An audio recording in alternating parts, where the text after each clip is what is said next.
There have been some seismic changes in the tech world today that could have far-reaching consequences for all of us, involving some of the key players in Silicon Valley. Mark Zuckerberg has announced that Meta, the company that runs Facebook, WhatsApp and Instagram, is to remove fact-checking from all its services. In a video message, he said the recent US elections felt to him like a cultural tipping point, prioritizing free speech. Meanwhile, Apple has refused to withdraw a new artificial intelligence feature which has generated inaccurate news alerts. More on that in a moment, but first, more on Meta from Sarah Smith in Washington. With a whole new team about to take charge in Washington, and Elon Musk, owner of the social media platform X, enjoying boys' nights out with his new best friend Donald Trump, the battle's on to stay on the right side of the president-elect.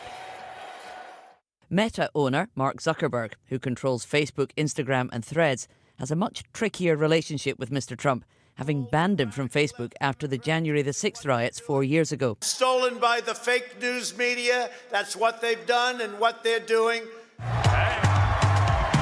Now he's entirely rewriting his content moderation practices, ending the fact-checking that prevents the spread of misinformation. He says his rules were too restrictive.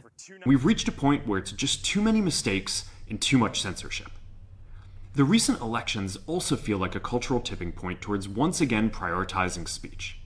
So we're going to get back to our roots and focus on reducing mistakes, simplifying our policies, and restoring free expression on our platforms.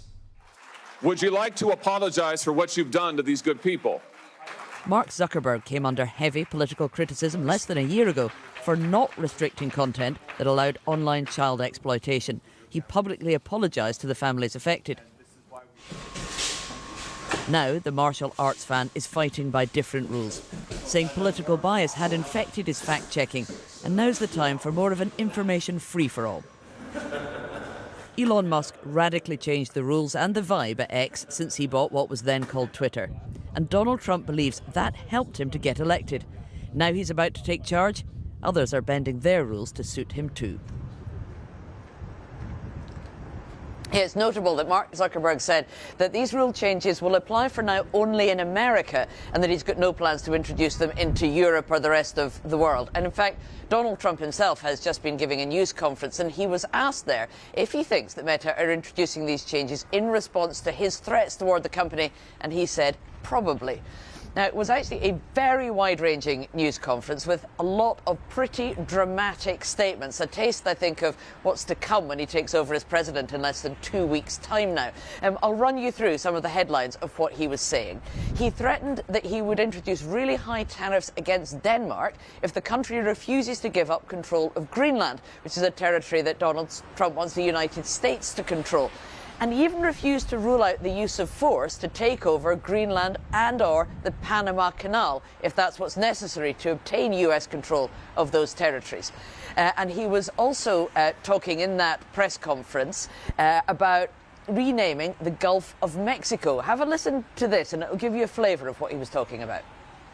And we're going to be announcing a future date pretty soon. We're going to change because we do most of the work there and it's ours.